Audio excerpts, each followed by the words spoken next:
Thank you very much. So the purpose of this meeting is that you could be better equipped before you arrive to Canada, but also once that you land here, you know where to find specific resources that are going to be helpful for you specifically as an individual, as a family, etc. So that's the main purpose of this. And for that, I'm going to start with an introduction of PRUDE Inc., this nonprofit organization that works in San John region.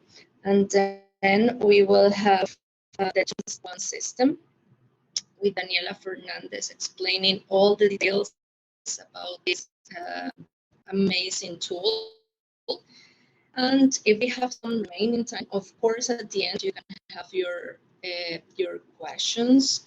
And we also have a live experience with one international student that arrived last year. So she can help us, help you to navigate different processes. That's what, that's the content for this meeting.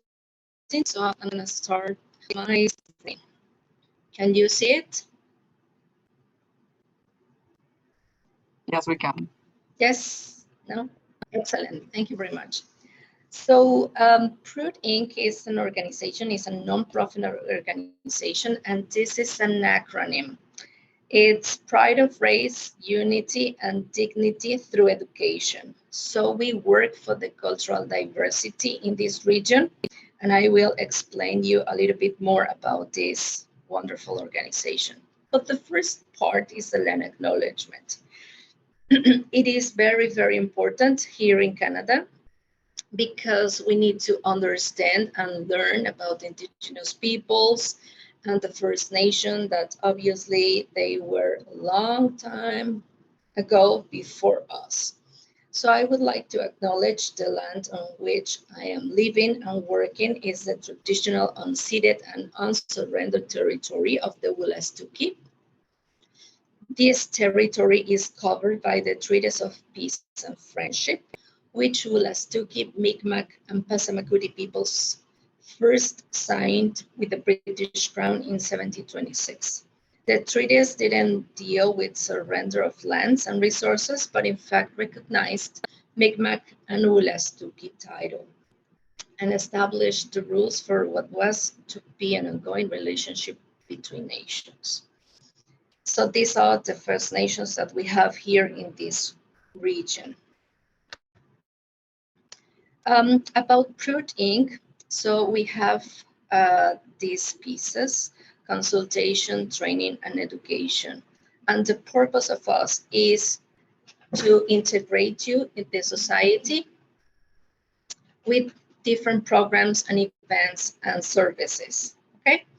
So we work for all the ethnicities. And the reason that I'm telling you and I'm sharing with you is because we have different programs and services that will be very important and relevant for you or your spouses or your relatives that are coming with you. In case that you are studying, then the other relatives can attend our services.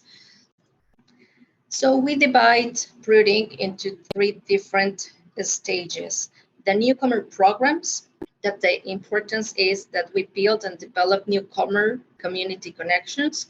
The education programs, to develop and deliver trainings in diversity, equity, inclusion, and the community projects to fortify collaborative alliances with government and different agencies to remove the barriers through the actions.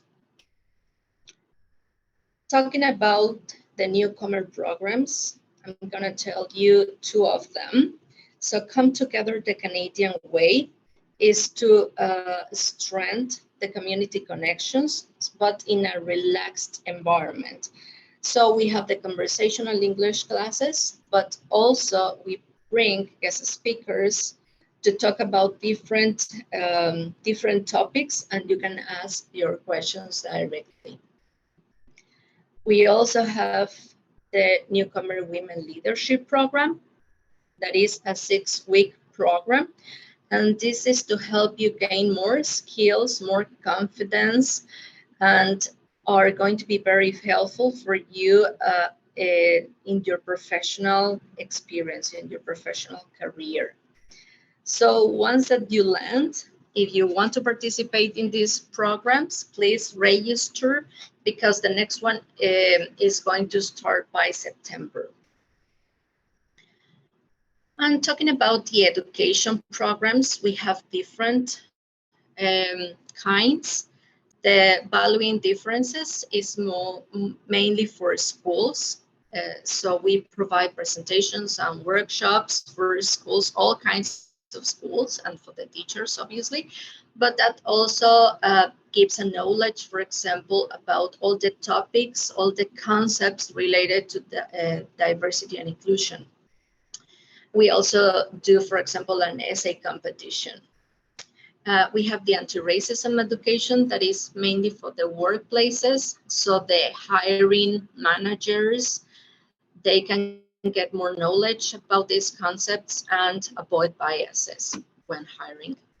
The Bridging Cultural Diversity training is offered to different organizations and government and agencies.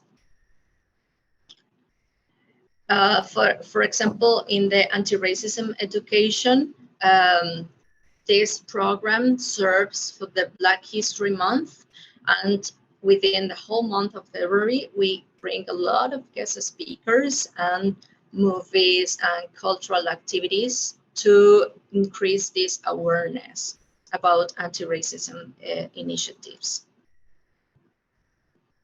And regarding the community project, we have now the All Women Project.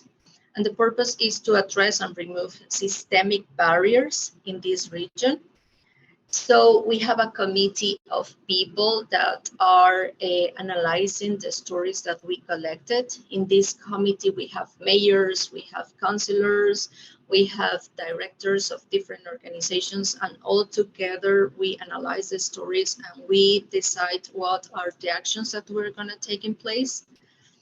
So these are just a few of actions that we have taken so far. And this is why we identify in the diagnosis that we had a lack of promotion of this wonderful system. And we are disseminating the information about the 211 system so everybody could know and use this wonderful tool. So I'm gonna stop sharing my screen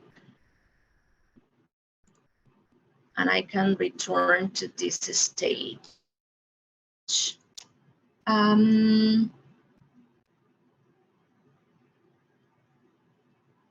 Okay, now Lee Song is in the call.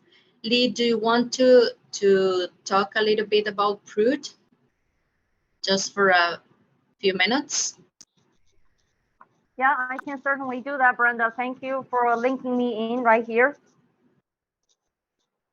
So welcome everyone. My understanding is most of you are still overseas, and then I represent PRUDE Inc. and my name is Lee Song, and currently working at PRUDE Inc. as a managing director.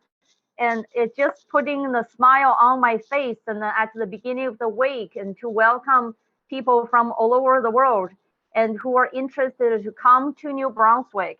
And myself at one time was an international student 22 years ago, and later on went through many stages of my life and proudly announced that I am a Canadian citizen. Therefore, I am also representing citizens of New Brunswick, and then welcome you all. And perhaps one day you will be landing, or some of you have already been here, and to live in our region and to boost our diversity right here. So talking about diversity, we know diversity matters, and diversity in gender, race, age, culture, language, and different economic, socioeconomic background, and including people who are from disability and also LGBTQ community. So we know diversity matters. It is a slogan that we champion at PRUDE Inc. PRUDE stands for Pride of Race, Unity, Dignity through Education. The organization was founded in 1981. And back then, the organization was built there for the Black community and Black youth members, young people, to get back into the workforce with workforce essential skills training with a cultural exchange program going on. But later on in the past 40 years, the first 10 years, we focused on the Black community members. And then the rest of 30 years, we've been building the multiculturalism and diversity in this region at New Brunswick in Canada through workshop, education, training, and community outreach like this. Community connection is very important to this organization. It's at the services in our heart or in our soul. So I thank you for coming in, or showing your interest coming into this province to boost our diversity. I think Brenda did an excellent job at introducing the round of services we're providing. The organization doesn't have a huge team, but we have a group of fantastic volunteers, including some of our student interns from UNB MBA program and our summer students who we hire this summer. So thank you all. And I think we'll let the presentation go on. I don't want to take so much of your time, but please remember the name of PRUDE. Stands for Pride of Race, Unity, Dignity through Education. And I think some of you all believe in education, the power of education, and it's humongous. So we needed to understand, and we can learn together, and we can build a beautiful New Brunswick. And once you arrive here, and then we welcome global talent like you to come here, build our future. Thank you very much, Brenda.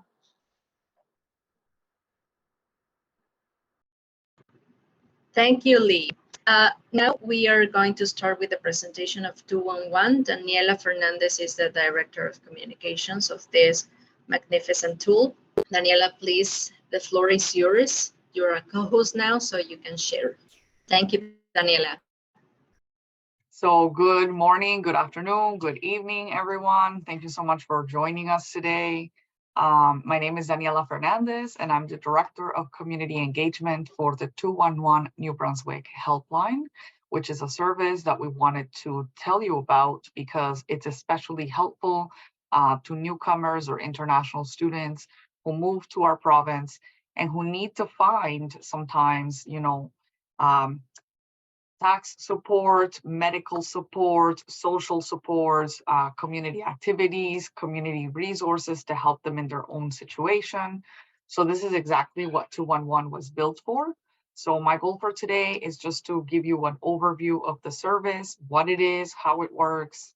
I'll tell you a couple of different stories based on real calls that have come into our 211 service, so that you can see some examples of the kinds of situations that 211 can support you with. And if you have any questions at the end, I'd be happy to answer those for you. So I'll just get started. So for those of you who have never heard about 211, which is probably most of you, I'll start by telling you the basics. So 211 is an information and referral helpline that you can call anytime to be connected to all of the human, social, community, and government supports available in all of Canada, not just New Brunswick. And the idea is that our service helps people to quickly and effectively navigate the complex network of programs and services that exist to help you find specifically what you need for your unique situation, depending on what you're going through. Now, the service is completely free. It's confidential. Our phones are answered 24/7, 365 days a year. And what's really wonderful, especially for a group like you, is that we can answer calls in over 170 different languages, thanks to our interpretation service partner called Language Line. So anytime you call 211, if you prefer to speak your own language and that may not be English or French, you can say to the person at 211 that you want an interpreter to join the call. So that way there would be 3 people on the phone and the interpreter is there simply to make communication easier between you and the navigator at 211. The call is still free. It doesn't change anything about the call. It's just a way for us to make the service more accessible so that it's easier for you to ask for the support or the information or the help that you need. Now, 211 is a service that's available to every single person that lives within Canada. We did receive money from the federal government back in 2020 to expand the 211 service to the last 3 provinces of Canada that didn't have access to 211, and that was Manitoba, New Brunswick, and Newfoundland. So now we have 211 in every single community in every province and territory. And while the service only launched here in New Brunswick back in October 2020, United Way, which is the organization that I actually work for, and our partners have been working diligently since about 2007 to bring this resource to our province, because we believe that it's essential to ensure that everyone who calls New Brunswick home can be connected to the right supports or the right programs when they're facing challenges in their life. We're also really proud to say that the distribution of calls coming into 211 actually includes the entire province of New Brunswick. Whereas in other provinces, we see that the majority of calls to 211 are made from the capital city. But here we see that even people in small communities in all areas of the province are using 211. And that tells us that it's been really well received and appreciated, especially by people who live in smaller rural communities where access to services and programs can sometimes be limited. The other thing that's really cool about 211 is that our databases of programs and services are connected all across the country. So maybe you're coming to move to New Brunswick, but you have family or friends that live in Ontario or British Columbia, and maybe you want to ask about programs and services that are available in those communities so that you can help your friends and family find supports or programs that they might need, that they're looking for. And so you can call from New Brunswick, but we can give you information about programs and services that exist in other parts of the country, just to make it easy for you to have those conversations with your loved ones and encourage them to seek the help or the support that they might need. Now, 211's goal is to be a bridge. Our service really wants to connect individuals and community agencies to one another to help ensure that everyone feels heard and supported and that no one is left behind. We know that people don't often know what resources exist or where to find them or who to ask. So our goal is to play that connecting role and to make it as easy as possible for everyone to access the help that they need when they need it the most. So I'll tell you one of our stories based on our real call to 211, just to give you an example of some of the situations that we can support people with when they call 211 asking for help. So in this particular case, a disabled senior citizen called 211, and he sounded very angry and very upset. So the community navigator who answered the call simply took some time to listen to him and asked him a few questions to understand his situation and what made him call 211 that day. So it turns out that he needed to make some repairs to his home, and winter was coming. So this was really important for him to fix some things in the house, but he didn't have the money to do so. So he was convinced that there was no help out there for him. He felt frustrated because a lot of people had given him different phone numbers or recommended different agencies that he could talk to, but it didn't seem like anyone could help him find a solution until finally someone suggested that he reach out to 211 to see if we could help him find some options in his own community to help finance the home repairs. And in fact, after listening to his story, the 211 navigator who answered the call was able to understand his age, his level of income, his living situation, and was able to find some options to help him with the home repairs, including programs offered by the Ministry of Social Development and options like the disability tax credit offered by the Canadian Revenue Agency. So after this, he actually expressed a lot of gratitude and surprise because he had no idea that these were resources that were available to him. He was actually really excited to get started with the next steps in his project, and he felt supported after speaking with someone who genuinely took the time to understand what he was going through and to help find some options to help him with his particular need. So as you can see, while I gave you at the beginning of the presentation was like the technical definition of 211, I would like you to remember 211 as that best friend that you can call anytime with basically any concern, and who will simply listen to you with empathy and without judgment to guide you through your options to help you find the resources that you need. We know that life doesn't throw challenges at us at a convenient time, So it doesn't matter if it's 3 a.m. on a Sunday, if it's first thing Monday morning, you can rest assured that 211 is always there for you. Now, how does the service actually work? Well, when you contact 211, you're going to be connected to a real person, not an answering machine, not a robot, a human being. And that person will simply listen to you, ask you a few simple questions to understand your exact situation and your profile and the things that you qualify for. And then they'll recommend programs or services or agencies that you can then call to be able to access the supports that you're looking for. Sometimes callers can even be registered for eligible programs or benefits on the spot during the same call. And that's really great because it helps to eliminate the stress of trying to make different phone calls and following up with different people or navigating through changing phone numbers and information that can change often in Canada depending on political elections, money, and so on. So this can be really helpful to you.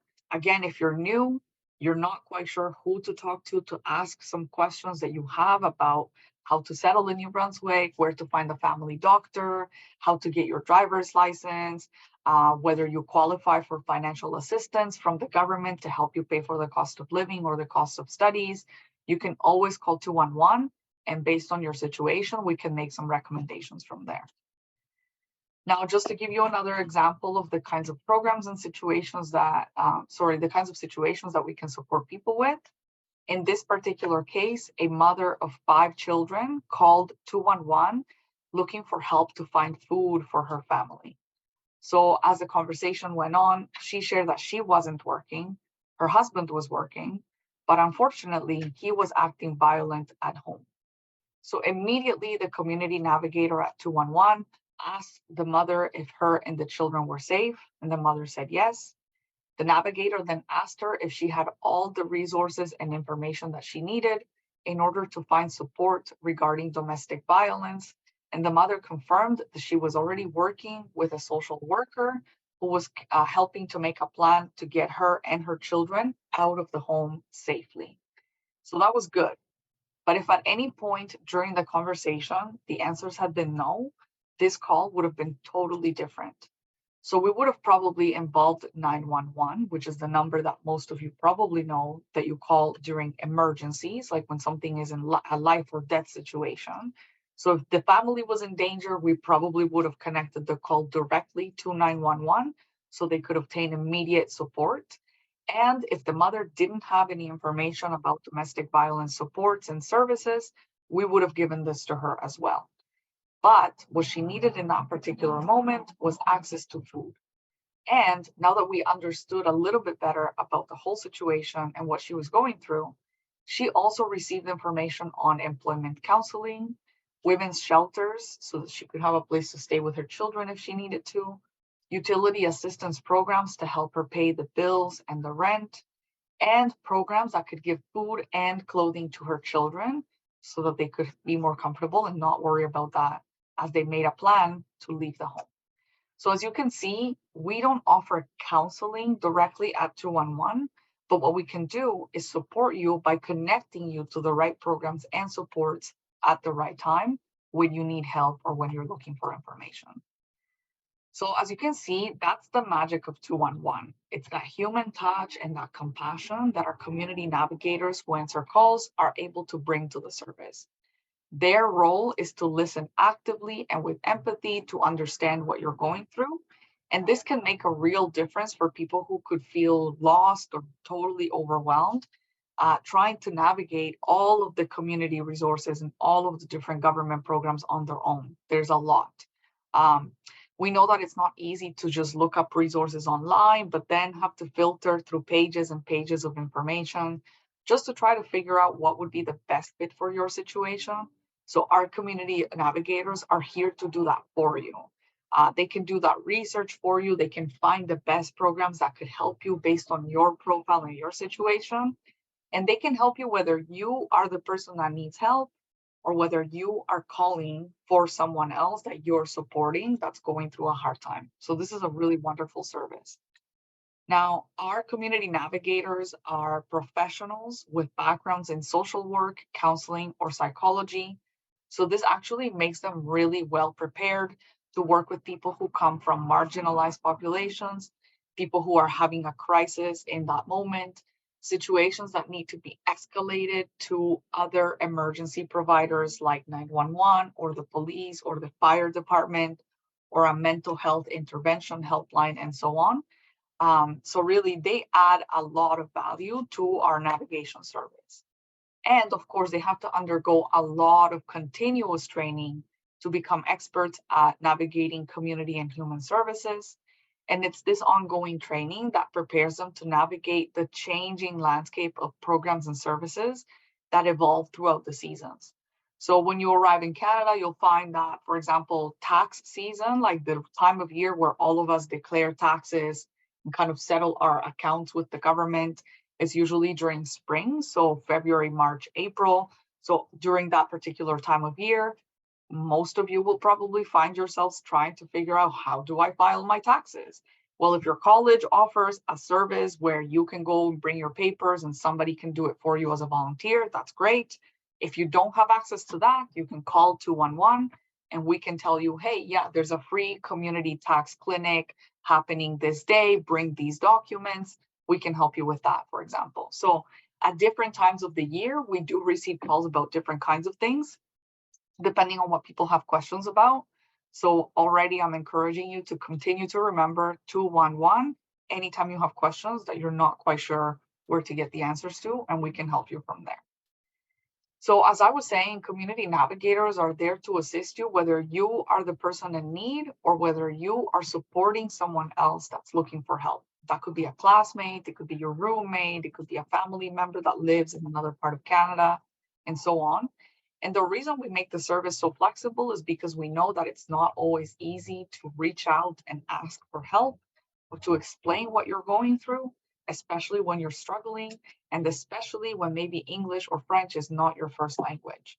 Our navigators at 211 understand this, and that's why they're able to help offer solutions and options to people who are calling on behalf of loved ones or clients that are going through a hard time.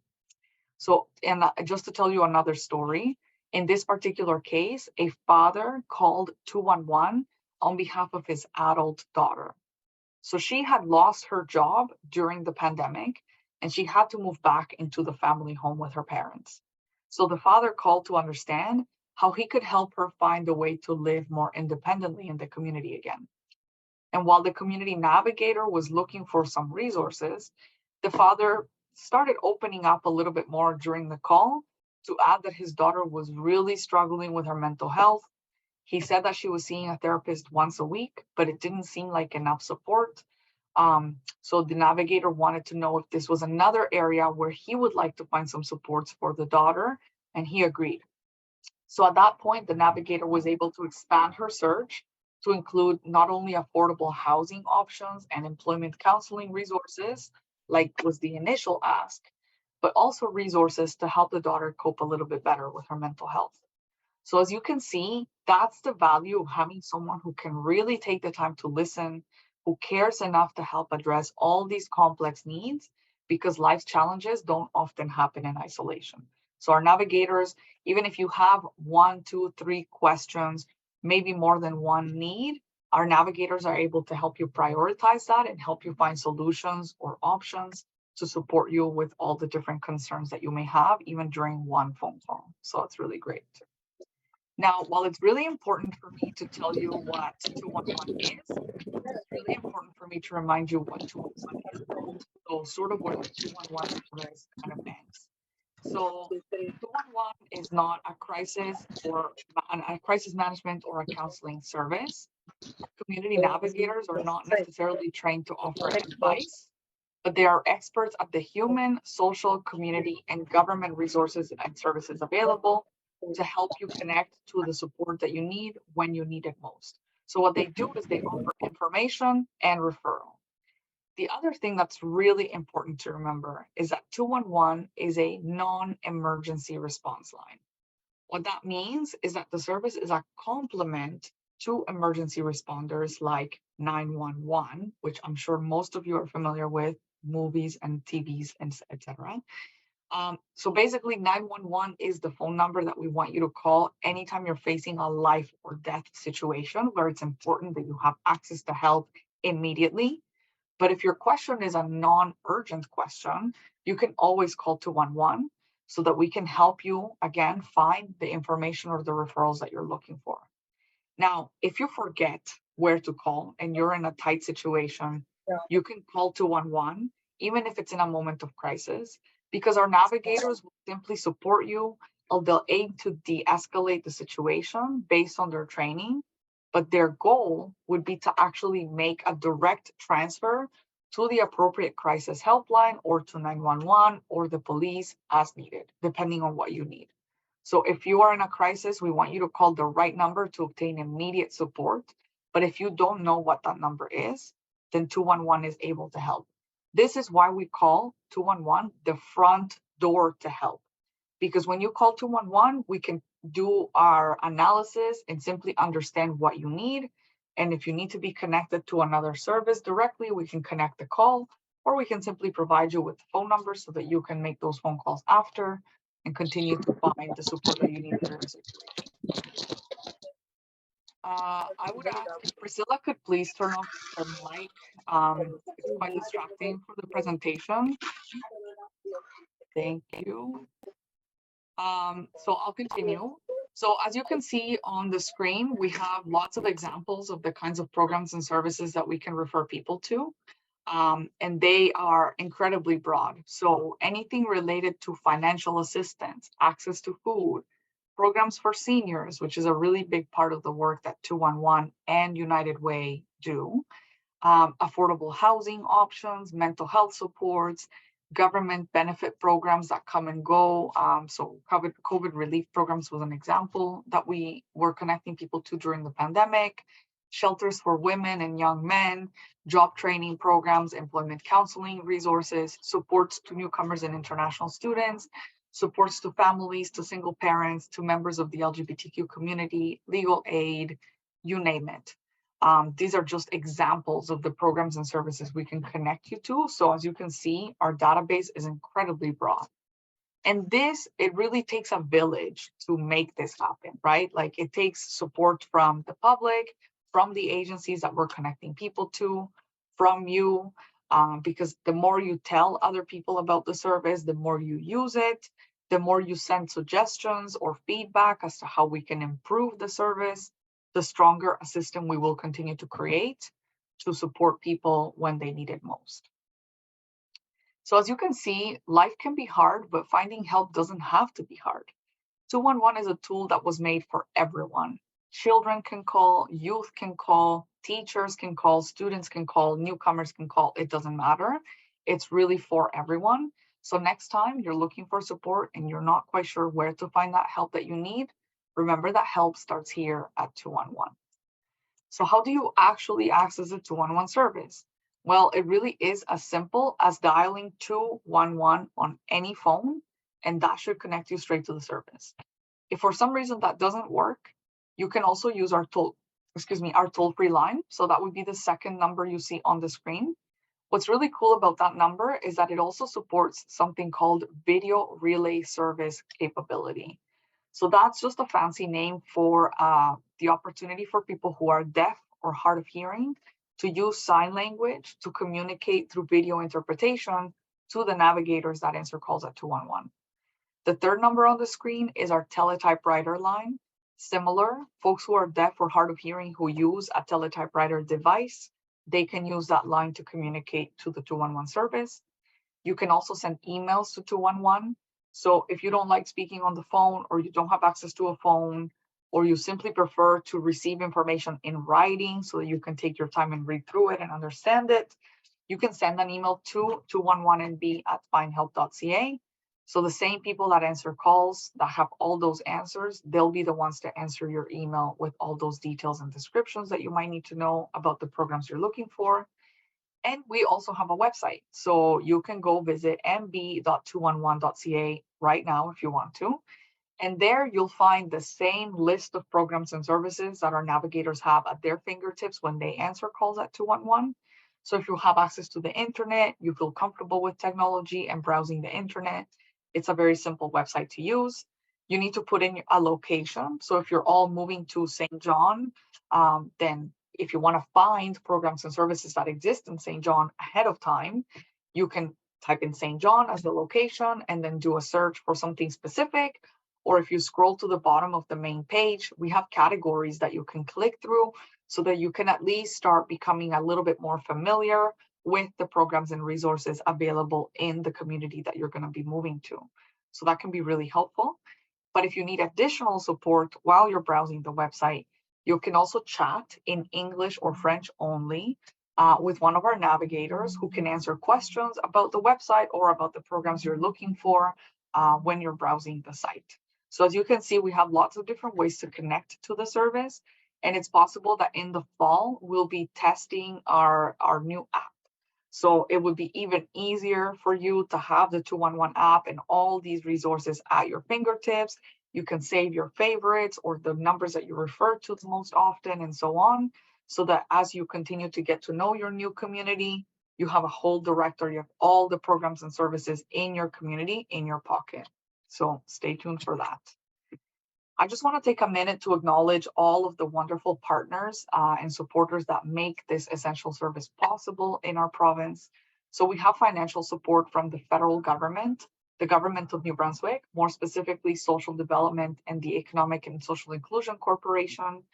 We have support from United Way Centraide Canada, which is our national network of United Ways.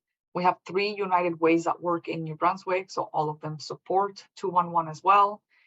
Find Help Information Services is the name of our service provider behind the scenes at 211.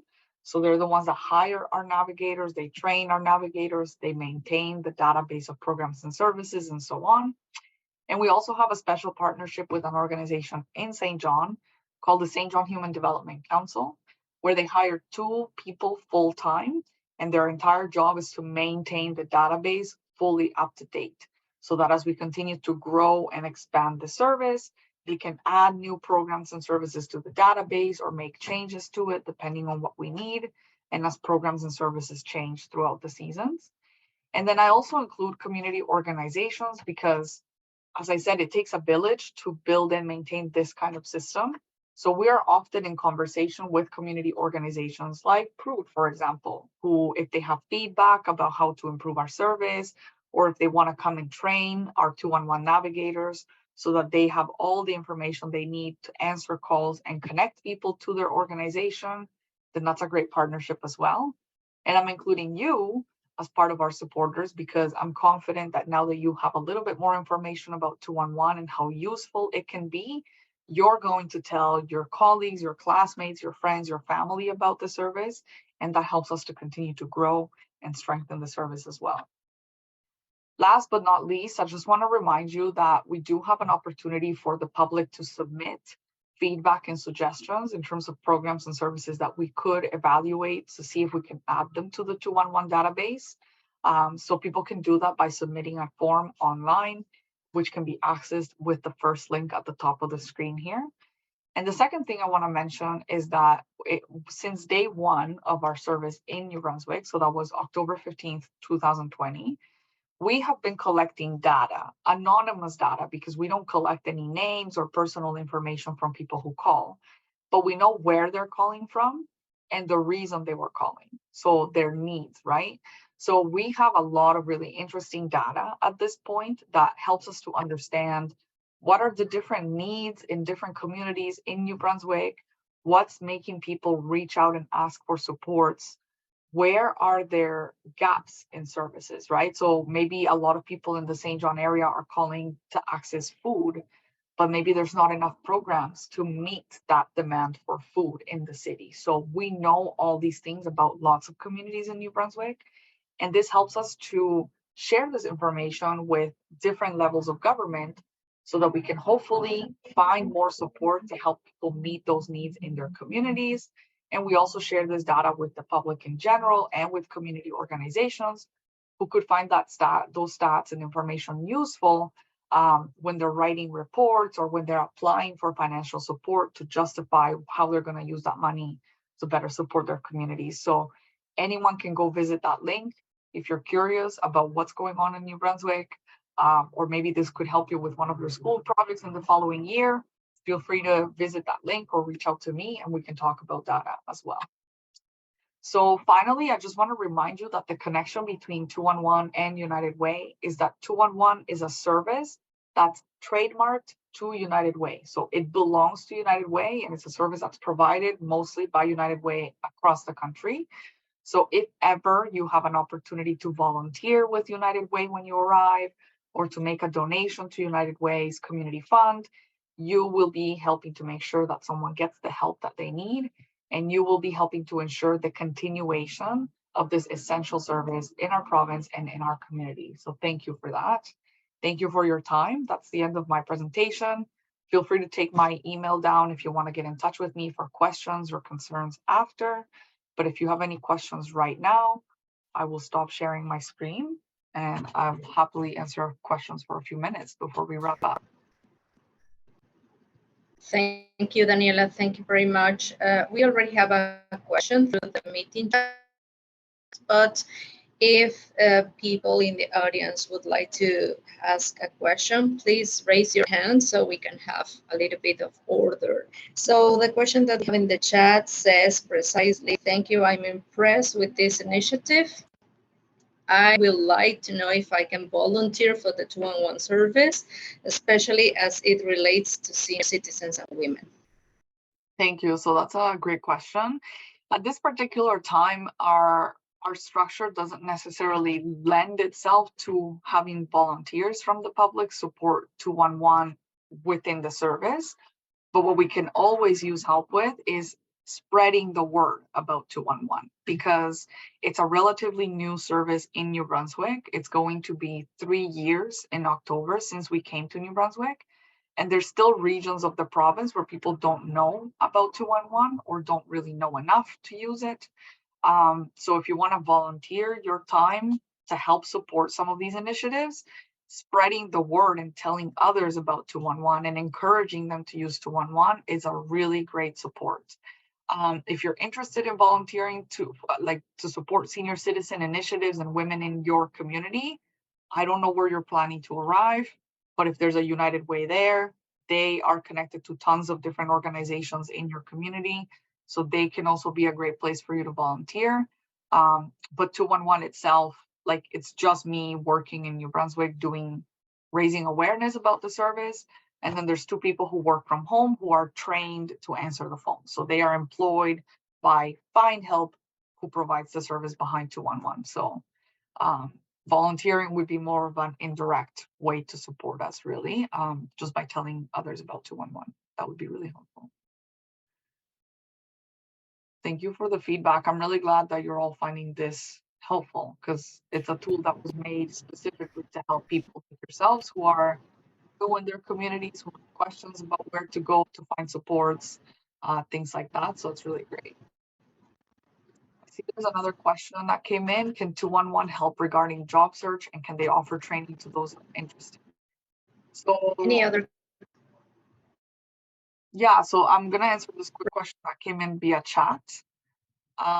So yeah, basically they do, like if you call 211, letting them know that you're looking for work, what they'll do, is they'll connect you to community organizations or programs in your community where you're living that provide employment counseling or interview preparation tips or job coaching, things like that. So the answer is yes. Will they provide training to those that are interested? Well, again, 211 doesn't necessarily offer that training ourselves, but we can connect you to organizations that do specialize in receiving that training you're looking for. That could be professional training. They might connect you to programs that can offer financial assistance so that you can go and pursue professional training, or programs that can help you pay for the cost of your program that you're coming here to study. So yeah, absolutely. It's definitely worth giving them a call. And based on a few questions that they might ask you, they'll point you in the right direction to support your job search process.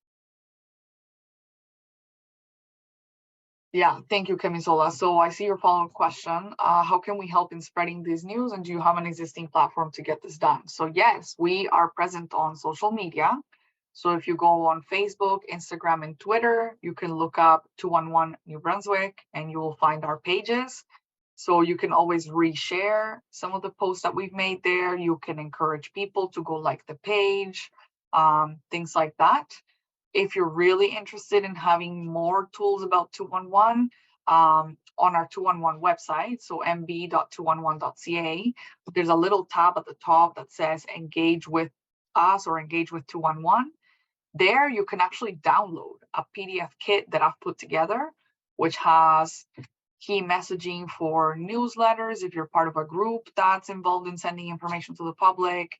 We have some suggested social media graphics and their caption if you want to post about 211 on your communities, on your social media, information about how to request presentations from us, things like that.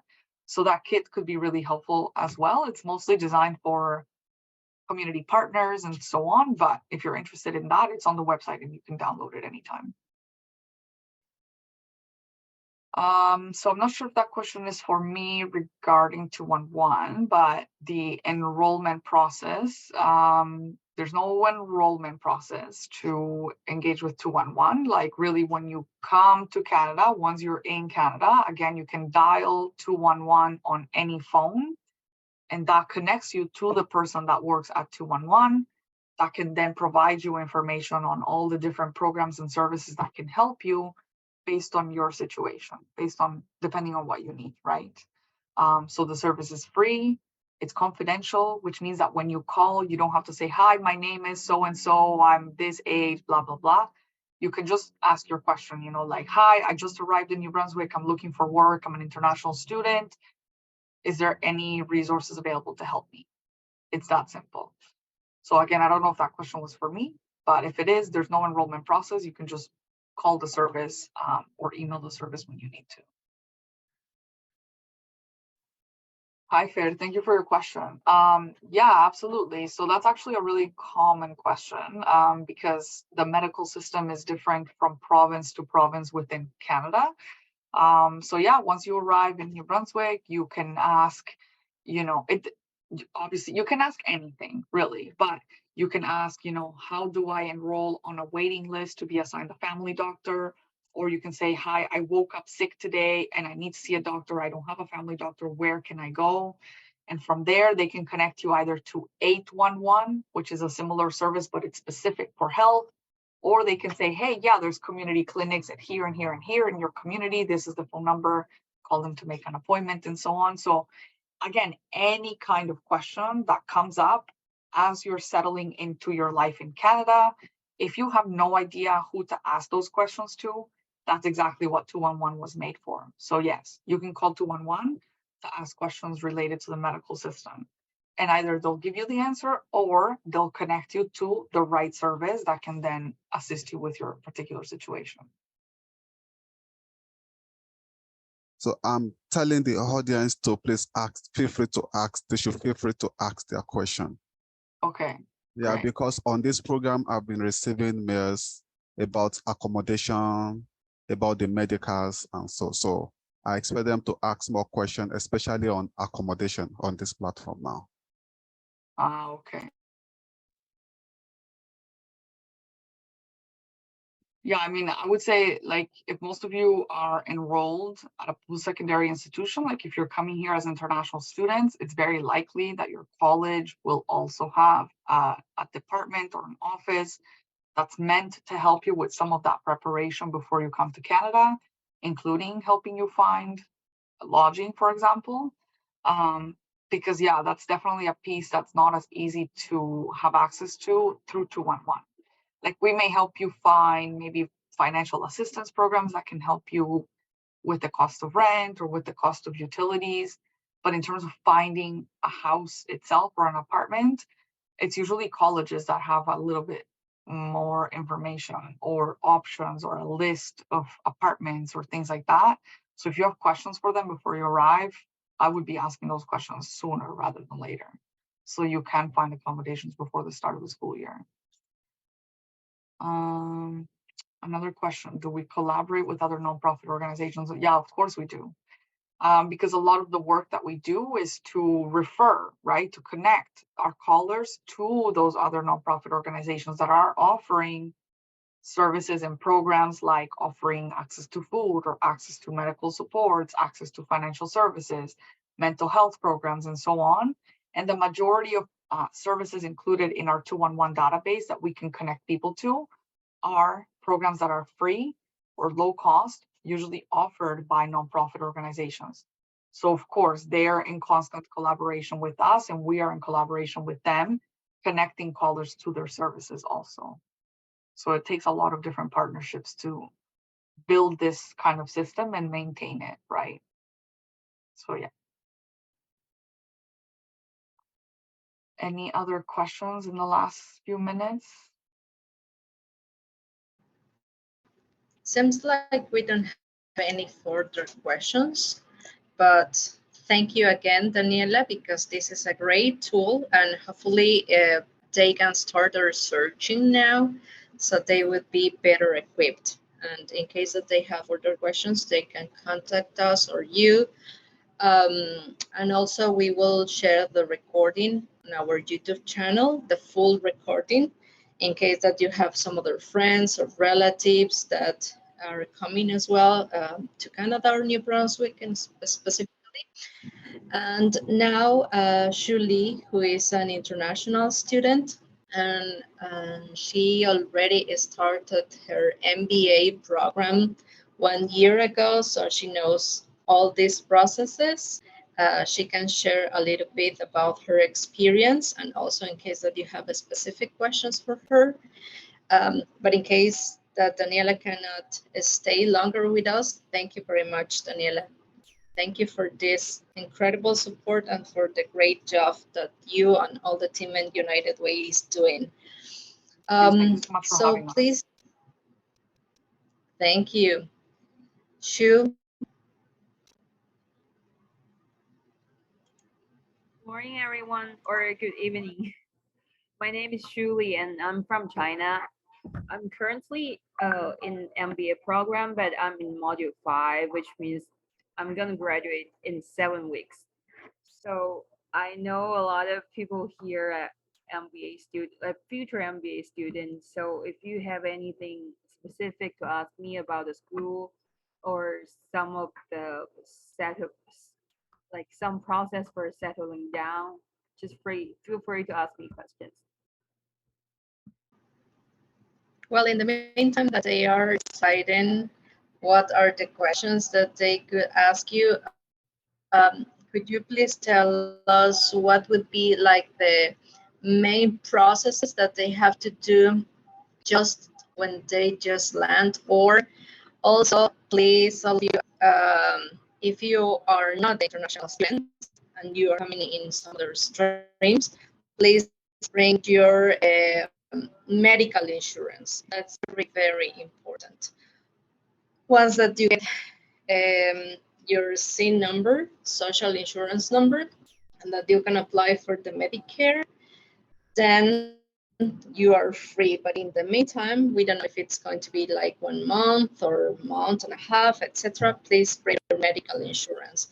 And I know that if you are registered with the UMB, you already submitted that part through the university, so you don't have to worry about it. But if you're not coming in that way, please bring your own medical insurance. Thank you. What are the other processes that you may think are important for them?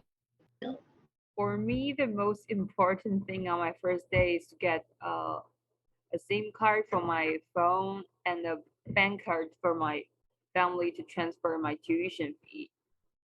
So it will take a couple of hours for the process, but just make sure you go during their business hours because most of the uh, places are closed after 5 and they're not open before 9 o'clock. And sometimes you may need to experience a very long line for the application. Just make sure you bring your document, your study permit, all kinds of paperwork that prove you are an international student. Because on my first day, I just brought my passport to get my phone cards, the SIM card, but the agent there told me to go back and bring everything to prove I'm a legal student here. Or I think someone is asking about NBCC accommodation. As far as I know, there's no accommodation for NBCC, but there are some houses available near that place. And for now, it's really hard to find a place to stay. If you are coming here soon, I would say start searching at least a month in advance because we are facing a housing crisis here in St. John, and normally it would take weeks to find a place to stay. And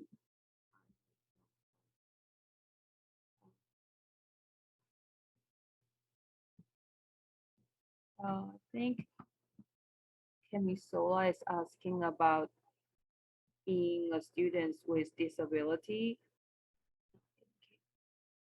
Uh, I'm not sure which school are you involved in. Are you in UMB or MBCC? For UMB, I think we have a lot of accessibility for student with disability. I have a classmate who has visual issues, so he couldn't see clearly.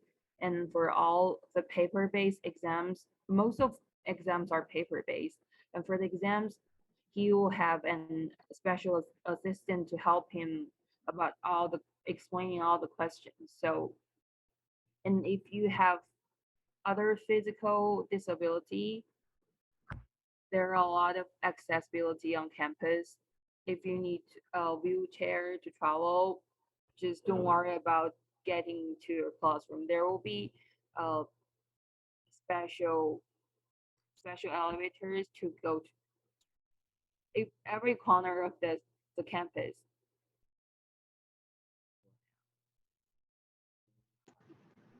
And also, as I mentioned about the 211 system, you can start doing your search about all these programs and services for people with disabilities. So you can have this chat, and this would be very specific for you. Either you are at the UMB or MBCC, it doesn't matter. There is another question about the daycare. No, MBCC or UMB, they don't have daycares. So as soon as you arrive to St. John, start looking for the daycares available and register yourself in the wait list because sometimes it's pretty long.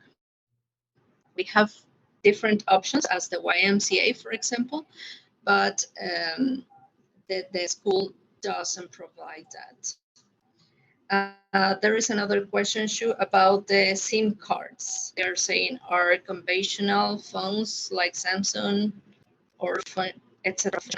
in New Brunswick? Yeah, I think most conventional phones are fine for the SIM cards here. Maybe for the bigger ones, you may need some special machine to cut the SIM card smaller, but don't worry about it. They have different kinds of SIM cards in McAllister Mall, and I think some of the UMB students are working with all those telephone companies. So if you need help, they can always share informations about this.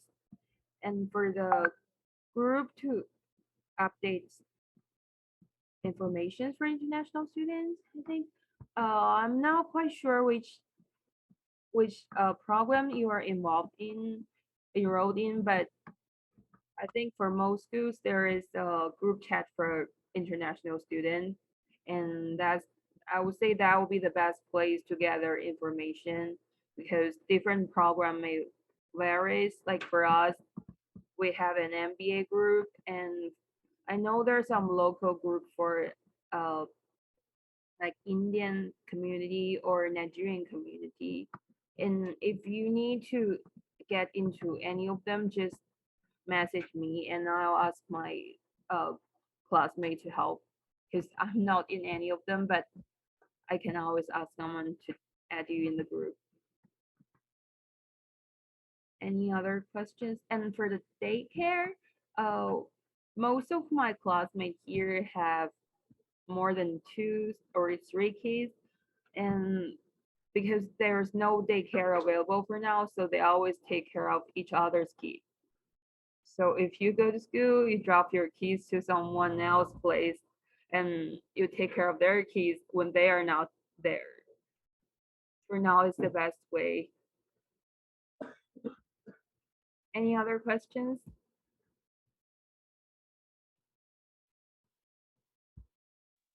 Hi, Shu.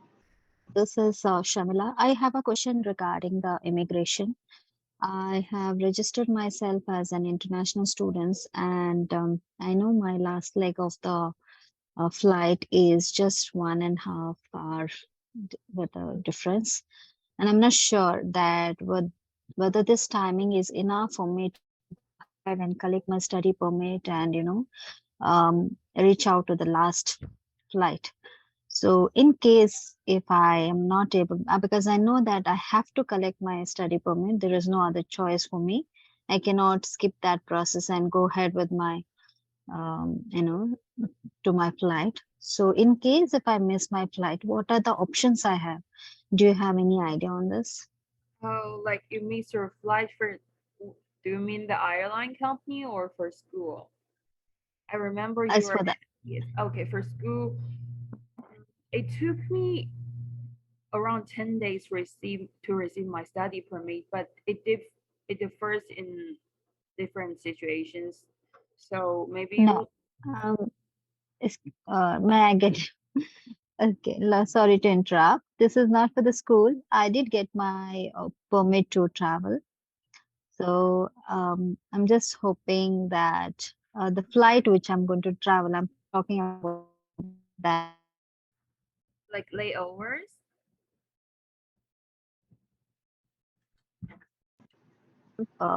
Yes.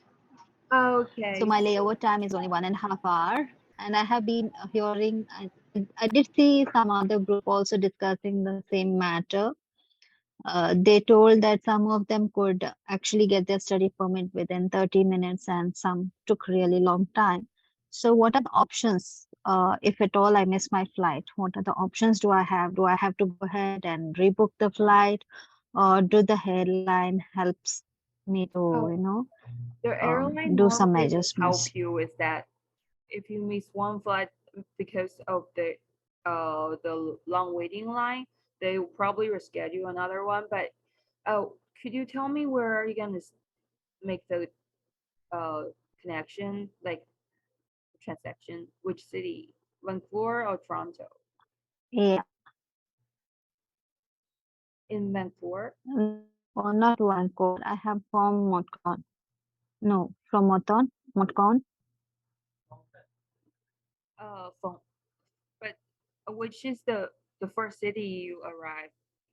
Which will be the first city? First will be Frankfurt to Monton. Okay, for Vancouver, it took me like 20 minutes to receive my study permit and work permit. Okay. But Do we if, need to approach the immigration officers or anybody, telling them there is a very tight layover time and all that thing? yeah, when you arrive there, uh, you will be assigned to different rooms. But if you are really in a hurry, you can let them know to see if they can do anything. But even you miss the flight, they will reschedule another one. But in that case, make sure you inform the MBA program because they need to be informed in advance to arrange everything for the orientation week. Okay.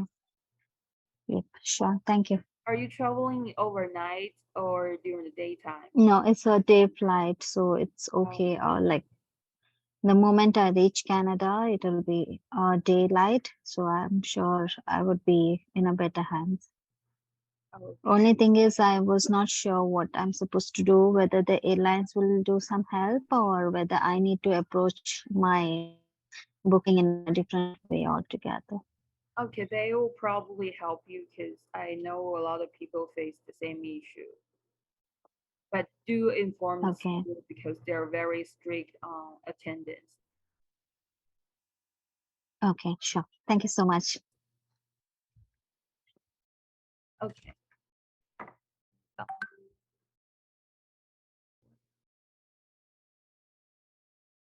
think I have a question about medical insurance. It took me around 3 months to receive my Medicare. So I would say once you arrive here, just go to Service New Brunswick to apply for your medical insurance, Medicare. It's just next to the MBA building, so you don't need to travel too far to get it. And also there are always international student medical insurance called I think it's called GuardMe, which you pay roughly $200 per module. And before you get your Medicare, it will covers most of your medical related issue for you.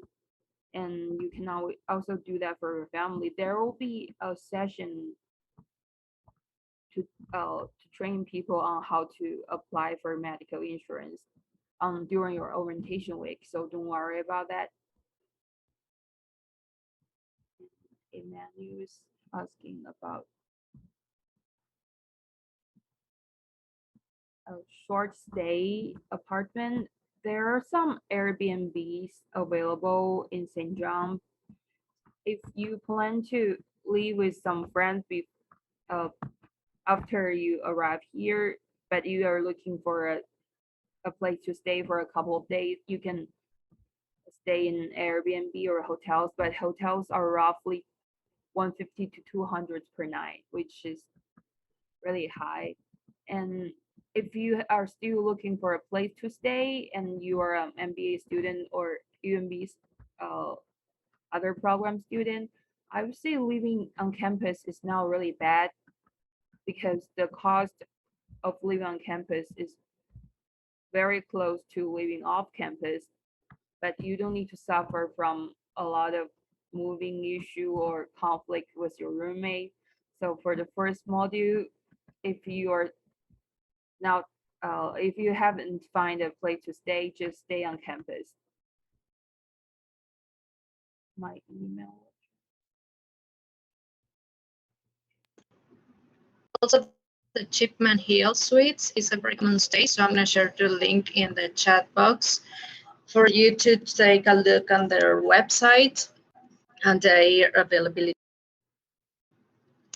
One of the recommendations that I would give is that please stay enough time within the suites, the hotel, the Airbnb, etc., because it's hard to find an apartment. So don't book only for 1 week, because after that week it's very likely that you don't find a place that you would like maybe. So think about 3 weeks, etc., that you could book in advance so you have enough time to check all the apartments by yourself, because sometimes the pictures are not the true about the conditions of the apartment. So you really need to take some time to give a look on every apartment. Thanks. Any other question for? Yeah, it's asking about SIM card. Is now it's not Service New Brunswick. It's Service Canada, but it's very close to MBA building as well.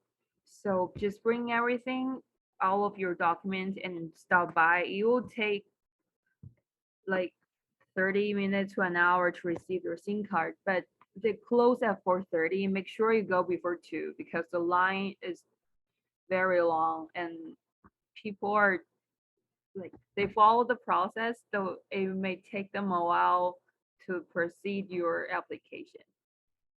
So make sure you go before 2 because after 2 they will just let you wait for an extra 2 hours and tell you to go home because they're closing soon.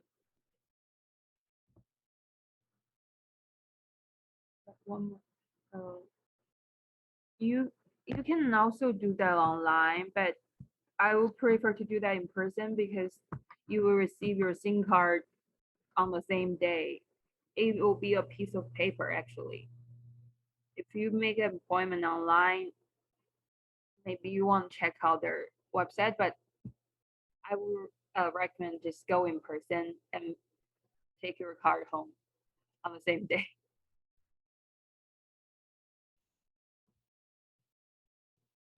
Any other question? And if you want to volunteer here with us, just drop me a message and I'll share the information about our volunteering process with Song. Song is not here today. Any other questions? Yeah. Yes, I think so. And also I shared on the chat box the links for our channels, and especially if you click in our website, you can find all our channels at the bottom. Twitter, Instagram, just directly on there. So please follow us on all these channels so you can find the events, the coming events that we are organizing. For sure, by September, we will participate in the welcoming week at the UMB or MBCC organizations as the YMCA. So you can find us down there or visit us as soon as you arrive to St. John. Thank you very much for this opportunity. We have your emails, so you will receive a reminder once that we upload the video on YouTube channel. We just can keep connected. Thank you very much. Thank you. Have a nice day or a nice night, maybe. Thank you.